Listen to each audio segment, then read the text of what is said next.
Hali inshaalloh sizga va'za nasihat bu namoz juma haqida Bimurotga so'z beramiz inshaalloh. Allahu Allahu Allahu Allah. A'udhu billahi minash shaitanir rajim. Bismillahir rahim. Alhamdulillahi rabbil alamin. Allahumma salli ala sayyidina Muhammad wa ala ali sayyidina Muhammad wa sallam. Мы сегодня решили затронуть тему омовения, иншаллах. И сейчас мы начнем объяснять насчет омовения. Шариат, наш масаб имама Шафи'i, как нам говорит, как в книгах объясняется, как правильно совершить омовение. Иншаллах, будем объяснять. И если будет что-то непонятно, если будут какие-то вопросы, и в первую очередь просьба, чтобы вопросы были именно по теме, то есть касаемо омовения. Потому что если мы туда-сюда прыгать будем, в другие места у нас как бы очень затянется это. Но если срочный какой-то вопрос будет не по теме, тоже мы постараемся кратко ответить. Но просьба, чтобы вопросы были именно по теме, касаемо омовения, иншаллах.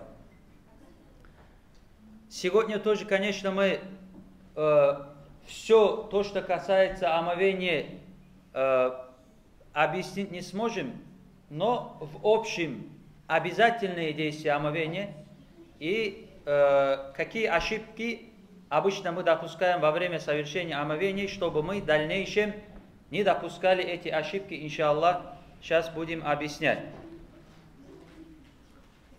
Всевышний Аллах в Коране говорит: Бисмиллахир рахманир рахим. يا أيها الذين آمنوا إذا قمتم إلى الصلاة فاغسلوا وجوهكم وأيديكم إلى المرافق وامسحوا برؤوسكم وأرجلكم إلى الكعبين. صدق الله العظيم. Всевышний Аллах обращается к мусульманам и говорит: о те, которые уверовали, когда вы станете на намаз, то есть когда вы захотите совершить молитву, намаз, то мойте лицо, потом руки, включая локти, делайте масху на голову и мойте ноги, включая щиколотки. То есть общий смысл этого аята такова. То есть Всевышний Аллах нам объясняет, разъясняет, как нужно совершить омовение для совершения намаза. Поэтому мы знаем, намаз это рукну ислама, от 5 столпов, то есть ислама, нашей религии. И один из них это намаз. Поэтому, когда мы намаз делаем, мы должны знать, как делать намаз, правильно делать намаз. И один из условий, чтобы у нас намаз считался, это омовение. То есть без омовения намаз не считается. Если у нас нет омовения, мы не имеем права встать и совершить намаз. Если даже сделаем, этот намаз у нас не засчитывается. И, конечно, чтобы этот намаз у нас засчитывался, у нас должно быть омовение. И у нас должно быть это омовение, правильное омовение. Омовение, которое научил нас пророк, саллаллаху алейхи вассалям. Вот такое омовение у нас должно быть. И, иншаллах, сейчас объясним вот обязательные вещи омовения. Мы обязательно должны знать, хотя бы если мы вот обязательные действия омовения, если мы будем знать и будем соблюдать, у нас омовение будет считаться, а остальное желательные вещи, мы, если даже ошибки сделаем, там у нас, то есть не будет это вредить нашему омовению, но, конечно, желательно соблюдать все суннаты тоже. Но если мы пропустим или сделаем ошибки касаемо суннатов, у нас это не портит омовение. А если мы касаемо обязательных действий, мы неправильно сделаем омовение, у нас омовение это не считается. Поэтому, в первую очередь, первое обязательное действие, когда мы совершаем омовение, вот я специально написал это на доске, у нас 5. Первое, второе, третье, четвертое, пятое, шестое, то есть 6. Это вместе с последовательностью. Ну, чтобы и у вас как бы запомнили и послушав и увидев тоже на доске, чтобы было легко запоминать, я специально написал вот эти 6, которые я прочитал аят в Коране, Всевышний Аллах нам то, что объяснил обязательное действие, вот это все сюда входит. То есть Всевышний Аллах сказал, мыть лицо, мыть руки, делать масху и мыть ноги. Вот это все Всевышний Аллах нам в этом аяте объяснил. И иншаллах, как это нужно правильно делать, сейчас постараемся объяснить. В первую очередь, когда мы совершаем омовение, у нас должно быть намерение. Первое обязательное действие – это намерение. Потому что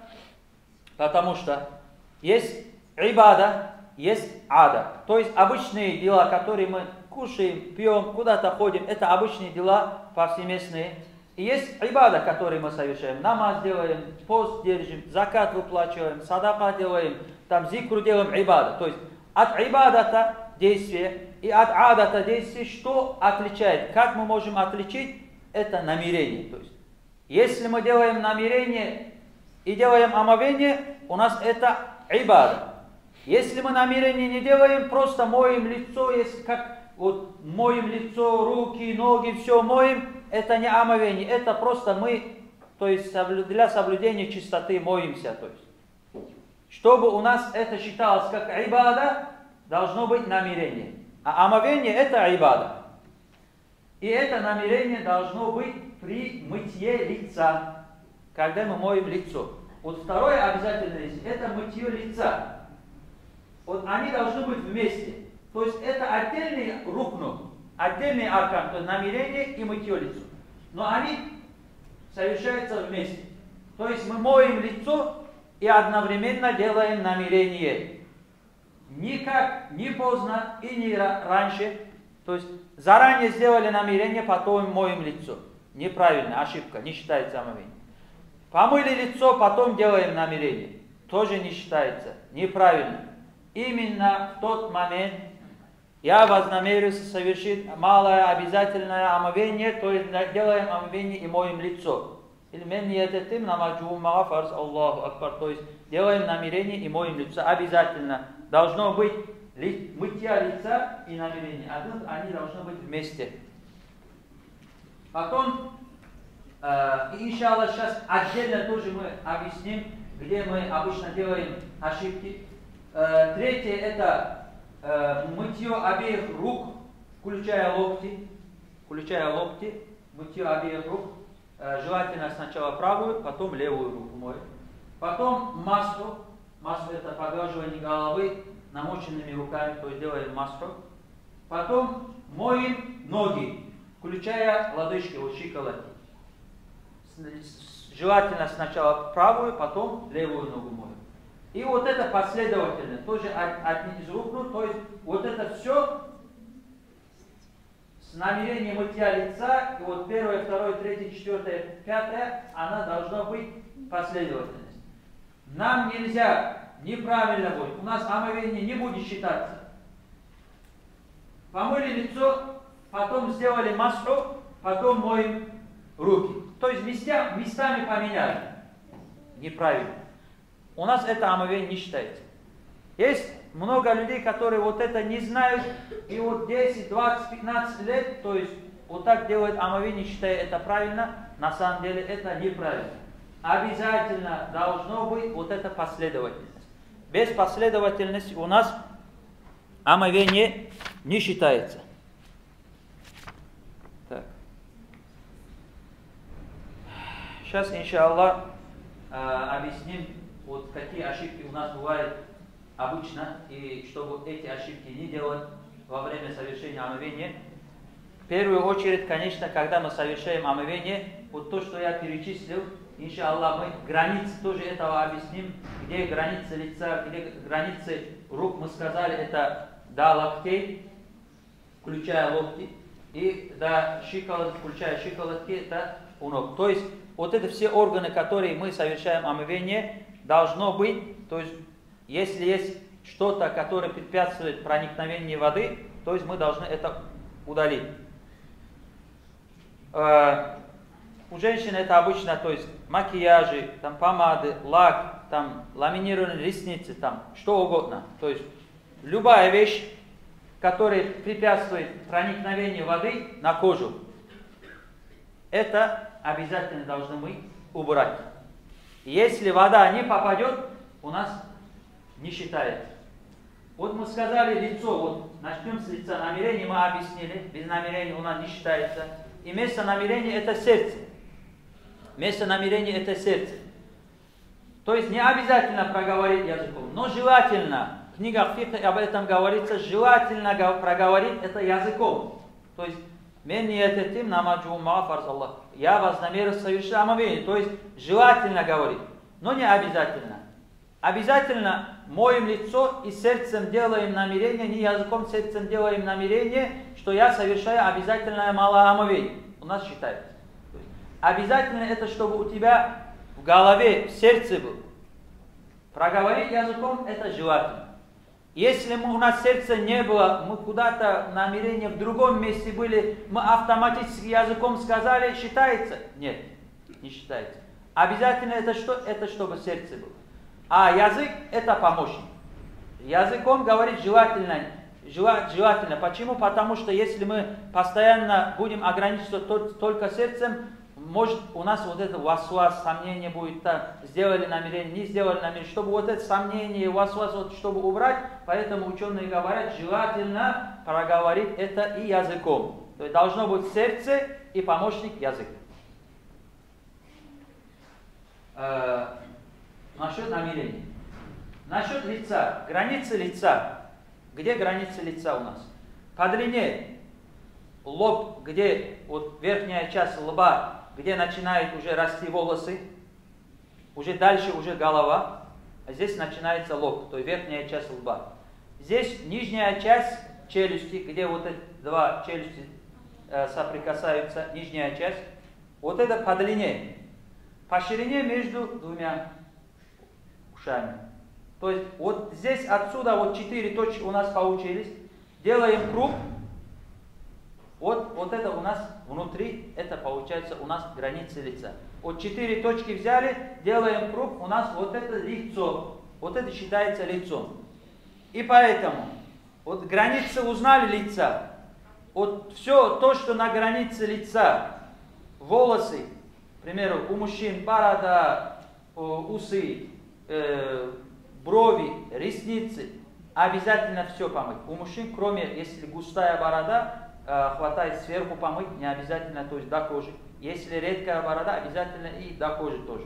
То есть, во всех остальных случаях обязательно и брови, все, то есть и волосы, и внутрь, до кожи, до основания волос должна вода дойти. То есть границы лица, на границе лица, если есть что-то, которое препятствует проникновению воды на кожу, или же на волосы, которые на границе лица, если мы это не убираем, и эта вода не попадает туда, у нас омовение не считается. То есть мы не помыли лицо, как полагается, и дальше это уже по цепочке идет, то есть у нас омовение не считается.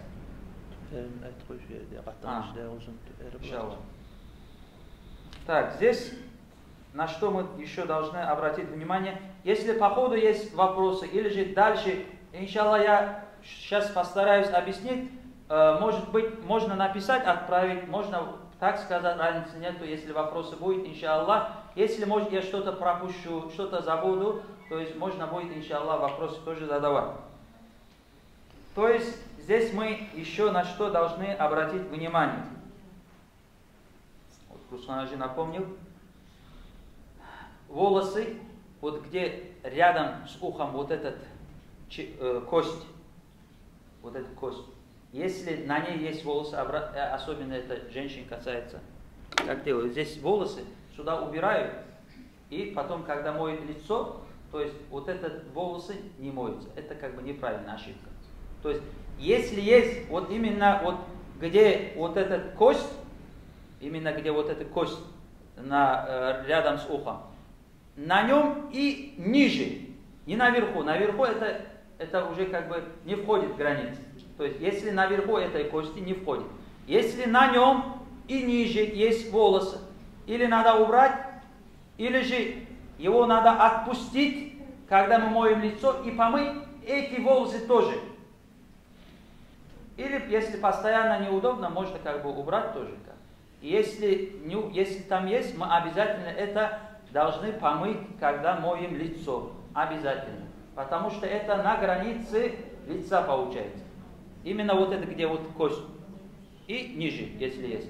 Наверху не обязательно.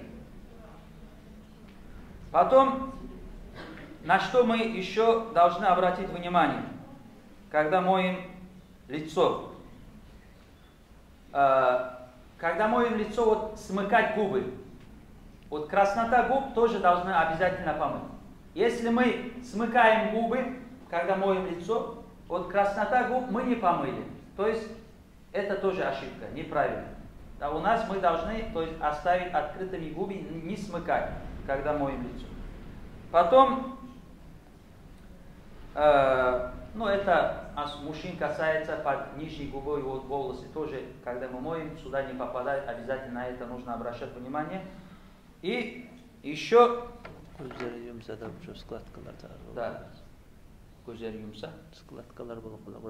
Да. Если закрыть глаза, там складки бывают тоже. И еще вот это места. Мы, если когда моем, обязательно должны сюда тоже, чтобы вода доходила. И кончик языка, то есть носа и под носа. Тоже бывает. То есть на что мы должны обращать внимание. Просто взяли воду и вот так моем, видите, вот не попадает. И сюда тоже вода может не попасть. Поэтому на это тоже обязательно должны обратить внимание, чтобы кончик языка, то есть носа и под носом тоже, чтобы у нас вода попадала. И когда моем лицо, желательно чуть приподнять лицо. Если, к примеру, мы сидим, обычно как бывает, если сидим, делаем омовение, таким образом, мы взяли воду, к примеру, вот так. Если вот так мы моем, вот так, вода сразу, по лицу не идет, она сразу как бы падает, не стекает по лицу. Поэтому, чтобы то, что мы налили вода по лицу, она стекала, желательно чуть-чуть приподнять голову, и сверху мы наливаем, и чтобы она вот текла по лицу. Не так просто. Взяли и капают туда. Нет, чуть-чуть приподнять, и чтобы она, вот вода текла по лицу. Вот это желательно тоже соблюдать.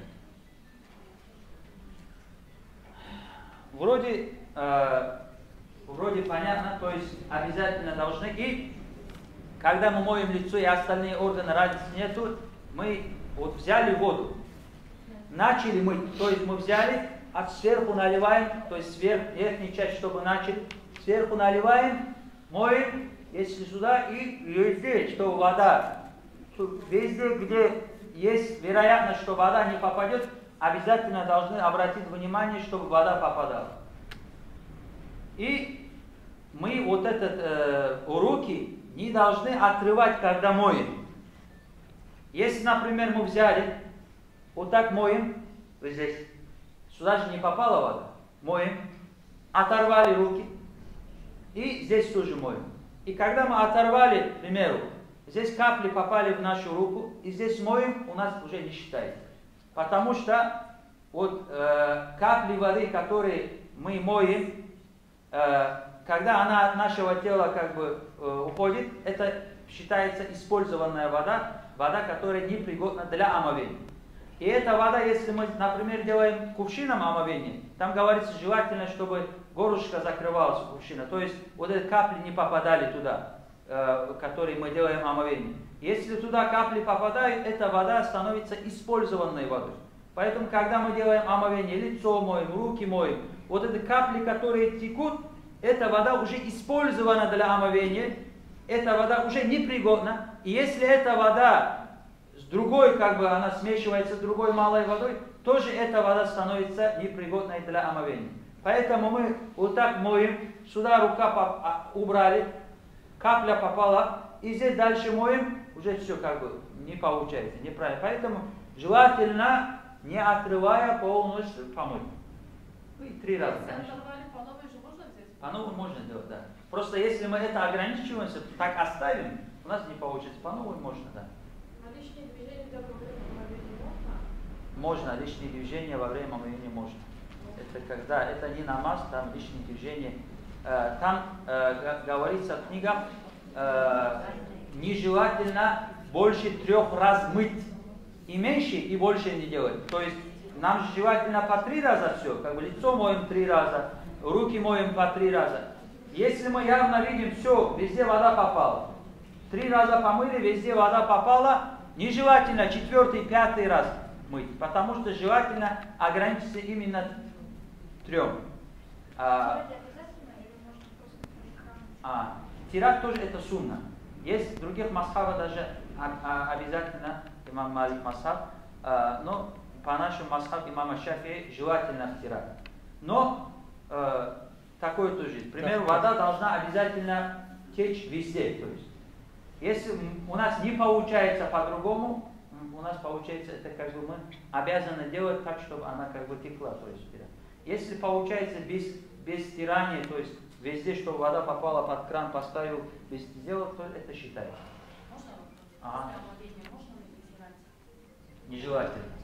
Нежелательно. Но там, если не получается, нежелательность отпадает. Везде шариат, когда есть узру, то есть какая-то причина есть, там шариат, вот этот грех этого отпадает. То есть ты зимой делал омовение и должен куда-то выйти. К примеру, выйдешь, заболеешь. Тебе шариат не говорит, не вытирай и выходи. Нет, наоборот, тебе шариат говорит, вытирай, чтобы не заболел. Наоборот, уже становится вот этот хукм наоборот. Вот, то есть здоровье это прежде всего. Ну и другие узры, как, к примеру, у кого-то там может быть аллергия и так далее. То если есть разные узры, какая-то причина есть, можно. Если нет, то просто без причины, без никакой причины нежелательно. Желательно оставить, чтобы она сама высохла. Но греха не будет, если без причины тоже вытирать. Так, вроде насчет лица поняли. Если остались какие-то вопросы, можно задавать. Дальше мыть руки, мы сказали, вместе с локтями. Обязательно, когда моем руки тоже, мы должны обращать внимание на эти места. То есть здесь обычно складки бывают. Обязательно должны втирать, чтобы вода, то есть, дошла. То есть. И тоже также разницы нету. Лак, что-то есть на ногтях и под ногтями грязь. То есть вот эта граница везде. Если есть что-либо, которое препятствует проникновению воды, обязательно должны убрать. Хоть ногти, хоть под ногтями, хоть на коже, разницы нету в любом месте. Это обязательно. Это женщин касается насчет лака. Обязательно, если есть лак, препятствует проникновению воды, это пользуется. К примеру, у мужчин там клеем работают, что-то делают, клей есть, обязательно должны почистить. Под ногтями грязь есть, грязь обязательно должны почистить. То есть любая вещь, то, что препятствует проникновению воды на кожу, обязательно должны почистить. И здесь, когда мы моем руки тоже, между пальцами, чтобы вода, то есть надо обращать внимание. И еще нам здесь надо обращать внимание на большой палец. Почему? Потому что как бывает, мы набираем воду, и вот так делаем, и палец остается. Если не обращать внимания, палец остается. Поэтому вот так, то есть этот палец тоже. Взяли, то есть отсюда начинаем, моем этот вот этот палец тоже, чтобы, то есть не забываем про большой палец тоже. И между пальцами тоже не забываем, то есть сверху и ладошки, разницы нет. И здесь, когда я говорю ладони, то есть кисти рук, у нас некоторые бывает, это тоже очень грубая ошибка. У нас же желательно в начале, до мытья этого лица, есть желательно 3 раза кисти рук помыть, это желательно. Некоторые думают, вот кисти помыли в начале, желательно. И потом, когда дошли до обязательного, когда мы моем руки, дошли, просто моют, кисти оставляют, верхнюю часть моют. Думая, что уже кисти помыли, уже не обязательно. Нет, это грубейшая ошибка. Если мы здесь, когда мы обязательно мытье у нас рук, вот здесь, хоть мы вначале помыли, 100 раз помыли, разницы нет. Но когда мы дошли сюда после лица, когда мы дошли сюда, обязательно вместе с кисть, ладошки, все, вот эти границы, если не помоем, у нас не считается. Это ошибка грубейшая. Вот это тоже нам нужно обращать внимание. Можно спросить, воды не будет взять кислину, что не считать надо, Так. а вообще во время омовения что-нибудь читать нужно? Там есть дуа, который читается в книгах, упоминается, достоверного от пророка, алейхиссалату вассалам, то, что пришло, то, что дуа читают, такого нет. Есть некоторые ученые слабые хадисы приводят, то есть дуа, который приводится во время совершения омовения. Но можно читать. Ученые разрешают читать разные дуа во время совершения омовения. То есть можно читать ашхаду, можно читать. Можно, к примеру, дуа там есть, когда моем лицо, когда моем руки, Аллахумма хасидни хисаба ясира. То есть разные дуа, Аллахумма байяд ваджхи, то есть, о Аллах, то есть сделай мне легкий отчет, то есть на смысл, можно, то есть на своем языке, это обычно, то есть взрослые у нас бабушки, дедушки учили, то есть на своем языке эти дуа все учили, то есть Аллах, kıyametten on yağından beri gelirdiniz, sol yağından beri medet sol olun cuağın zamanına, бетни джуа. Вот так разные дуа были, которые вот касаются именно, когда моем лицо, касаемо лица, когда моем руки, касаемо рук, когда ноги моем, касаемо ног. Вот есть разные дуа, можно читать.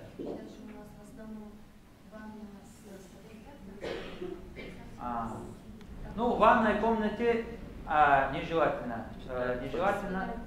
Если особенно там есть санузел, нежелательно делать омовение, но обычно в квартирах везде как бы делается, если узры есть, опять-таки, да, когда есть узры. А вот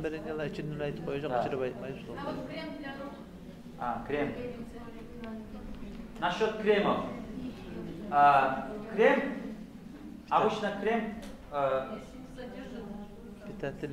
Нет, обычно же крем, она впитывается, крем. Намазали крем, чуть-чуть подождали, к примеру, она впитывается. И делаем сверху омовение, там ничего нет, она считается. Ну, на содержание крема? Не, на содержание это уже другое, да, это то, что наджаз, не наджаз, там содержание есть, это уже как бы насчет омовения не касается, это насчет наджаз, не наджаз, можно, нельзя как бы этот крем использовать. Это как бы это. Но то, что разрешающий крем мы используем, втерли, чуть-чуть подождали, она как бы втирается в кожу и делаем омовение, крем, там проблем нет еще.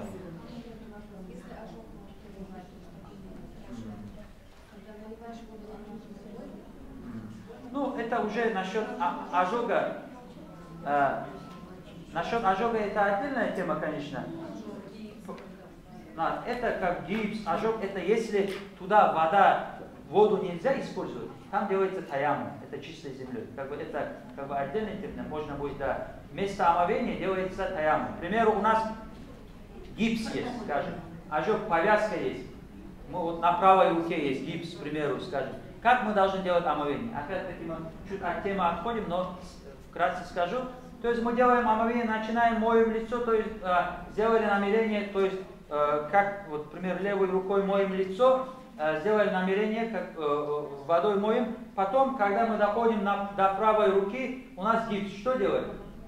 Мочим руку, мокрыми руками сверху гипса делаем, потом высушиваем лицо, берем чистую землю, делаем таяммум. Таяммум делается на лицо и на руки, на обе руки делается. Один раз лицо, намерение таяммум, второй раз делаем обе руки. Потом дальше продолжаем омовение, моем как бы левую руку, массу делаем и ноги. Вот так делается обычно, если гипс есть и повязка есть. И когда руки моем, здесь тоже насчет кольца. Кольцо, если есть, если вода попадает внутрь, не обязательно снимать. Если не попадает, нужно снимать. Если попадает, просто можно сделать круги, то есть подвинуть, и чтобы, ну, вода обязательно должна попадать. То есть, если есть кольцо, тоже надо обращать внимание, чтобы под кольцом, чтобы тоже вода попадала.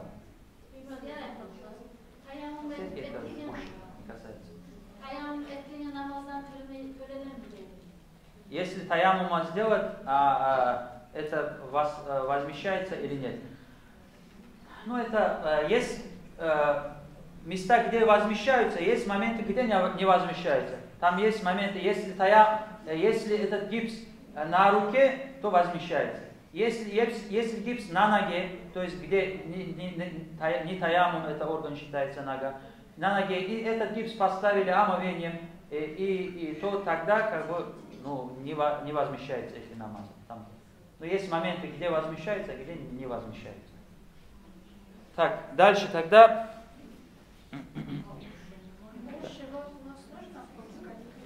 Сейчас, иншаллах, насчет этого тоже объясним. Насчет уши это желательно. Уши желательно. И уши у нас до мытья ног. Дальше маску. Еще четвертое у нас было маску. Поглаживание головы намоченными, то есть руками. Здесь тоже, вот на что нам нужно обращать внимание. Очень большая ошибка у нас, взрослые, как бы бывает, у нас бабушки, многие, не один, не два, как бы, многие это бывает, просто берут, на лоб делают вот так, и все, дальше моют. Вот.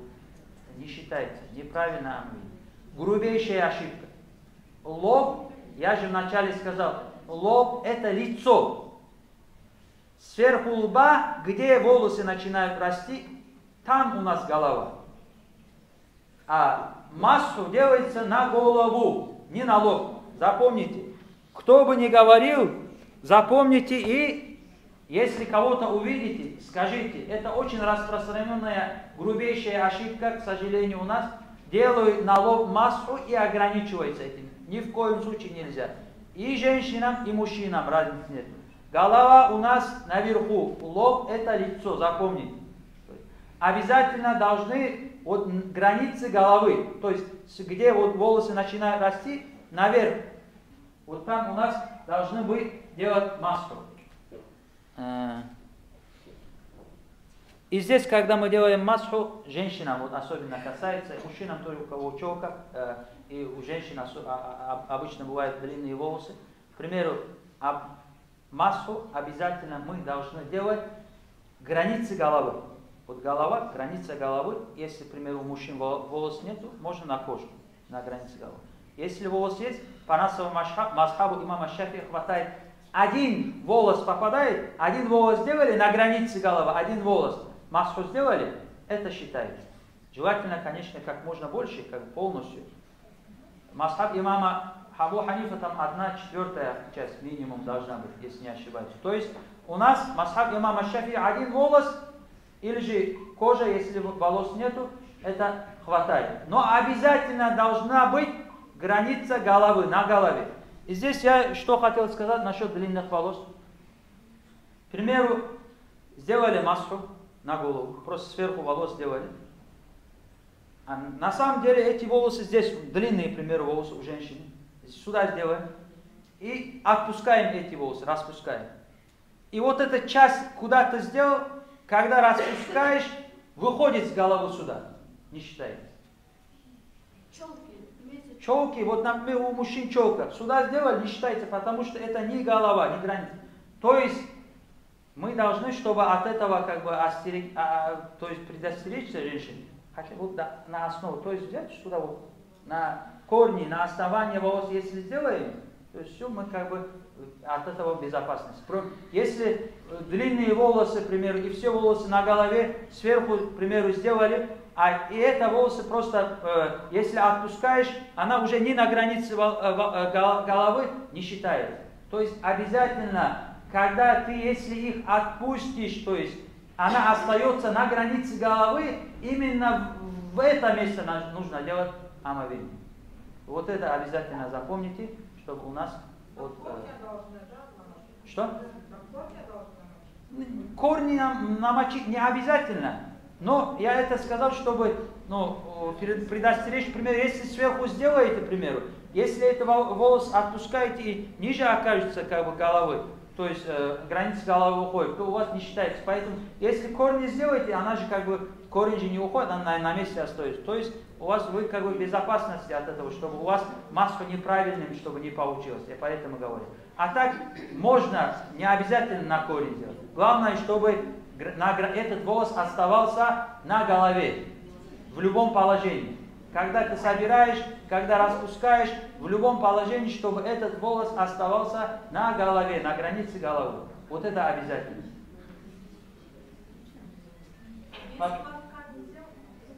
Можно? Не обязательно платок одевать. Когда, например, мы дома делаете омовение, когда нету посторонних мужчин, делаете омовение, можно снимать платок и делать омовение. То есть не обязательно, когда делаете омовение, делать платком. И женщинам тоже разницы нету. Мужчинам, к примеру, желательно вот так делать масло, когда мы делаем. Отсюда начинаем, вот так полностью делаем. И женщинам тоже, если есть возможность, тоже, то есть как можно больше охватить голову, тоже желательно разницы нету. Конечно, от обстоятельств зависит, в каком месте, где ты и какие удобства есть. То есть бывают места, где как бы нет удобства, снимать платок не получается. То есть, но обязательно границы головы. Но обязательно должна вода, Да. то есть попасть. Если трудно снимать. Сверху, говорит, вот, напоминать сверху на платка можно или нет. Если вода попадает, как наливаешь воду, к примеру, сверху, и вода, если попадает туда, то как бы тоже считается. Трудно снимать, например, платок, и там посторонние тоже есть, сверху тоже, если попадет вода в волосы, то разрешается. Ну, если все, да, работает. Если вода попадает, да. Ну, там, не знаю, на скане как будет.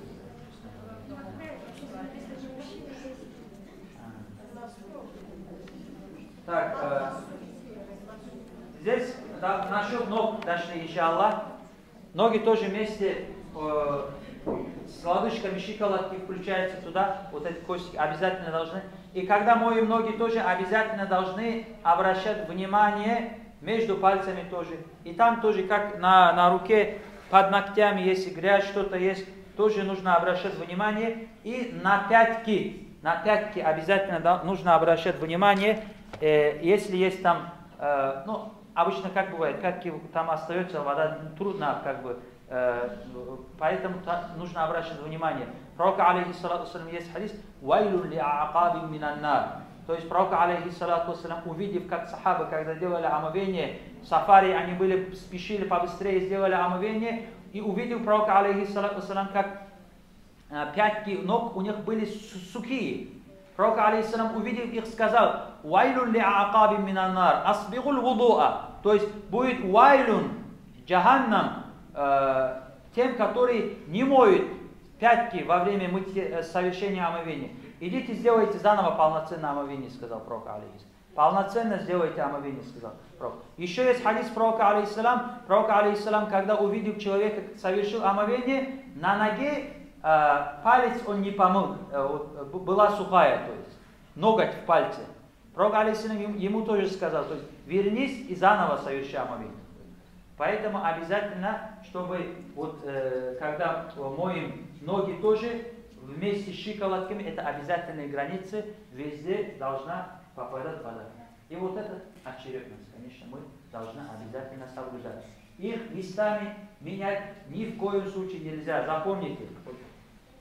Лицо, руки, маску, ноги, не руки. Можно вопрос? Ага. А рот, нос полоскать? Вот просто сейчас, иншаллах, насчет этого тоже скажу. Обычно как мы делаем? Когда мы совершаем омовение, сначала желательно мыть, это уже желательное действие омовения, но вкратце скажу, чтобы долго не задерживать. Но есть еще много желательных вещей, кибла остановиться, использовать сивак там, и так далее. Аудус прочитать, бисмилля прочитать в начале. То есть мыть кисти рук у нас мы 3 раза моем. Ауду биллахи минаш шайтанир раджим, бисмиллахир рахманир рахим, 3 раза моем в начале, когда мы еще начинаем совершать омовение. Потом полоскаем рот и нос. То есть берем правую руку, одновременно набираем сначала в рот, и то, что здесь осталось, одновременно в нос набираем. И высмаркиваем левой рукой. Берем воду правой, высмаркиваем левой. Это желательно. Можно отдельно делать тоже. Сначала рот полоскаем, потом нос. Но наша книга, самый лучший вариант, это книга шафийского фикха, там упоминается, лучший вариант это одновременно делать, то есть нос и рот. И насчет уши здесь спрашивали. Уши тоже мыть желательно где? Здесь. 4 и 5 между ними. Масху сделали? Масху. Пока мы не помоем ноги, помыли уши. Отдельно Масху. взял. Отдельно берем как бы, Вот. отдельно воду мочим, то есть руки, и делаем, то есть этими пальцами указательными ушную раковину, внутреннюю часть, большим пальцем заднюю часть, то есть внешнюю часть уши, вот так как бы 3 раза желательно, уши тоже. Но это опять-таки не обязательно. И здесь еще на что хочу обратить ваше внимание, насчет желательных вещей. Когда мы начинаем совершить омовение, мы должны делать намерение, некоторые бывают, здесь когда моют, грубейшая ошибка, делает намерение на обязательное омовение, и дальше делает омовение, когда моет лицо, не делает намерение. У них омовение не считается. Здесь мы должны делать омовение. Какое намерение? Какое намерение должны делать? На желательное намерение. То есть не на желательное омовение, а у тебя в сердце должно быть намерение, что ты совершаешь желательное действие омовения. У тебя должно быть обязательно это намерение, чтобы получить за это аджур, за это награду, за суннат, чтобы получить. Если без намерения поможешь, у тебя эта сунна не получится. Да, чтобы суннат, чтобы у тебя получилось суннат, когда мы моем кисти рук, когда мы полоскаем рот и нос, когда мы моем уши, мы должны делать в сердце намерение, что я совершаю желательные действия омовения. Ben niyet ettim, yüreğimizde tutan ben niyet ettim, namaz ummanın sünnetine. Нет, здесь у нас другое намерение. Здесь у нас намерение, смотрите, здесь не путайте. Здесь у нас, когда мы моем лицо, у нас намерение другое. Здесь намерение на обязательное омовение. То есть то, что мы совершаем омовение, вот это все омовение, это обязательное омовение. А вот здесь, когда внутри омовения желательные действия, то есть вот эти все действия, обязательные действия, здесь намерение общим омовение же обязательное, здесь намерение делаем на обязательное омовение. А дальше у нас действия есть, обязательные действия есть и желательные действия есть. То есть, когда мы полоскаем рот, нос, то кисти рук, то делаем намерение, внутри омовения мы делаем желательные действия, то есть такое намерение держим в сердце. А когда мы лицо моем, это уже, то есть начало обязательных действий в омовении, это считается началом омовения обязательных действий, впереди это желательные действия будет. Здесь уже делаем намерение, я вознамерюсь совершить обязательное омовение. Не обязательные действия омовения, а обязательное омовение, то есть малое омовение. Ben niyettim namazı ummağa, farz namazı ummağa. Allahu Akbar, şu ettiğin niyet. Есть вопрос касаемо омовения? Так, да.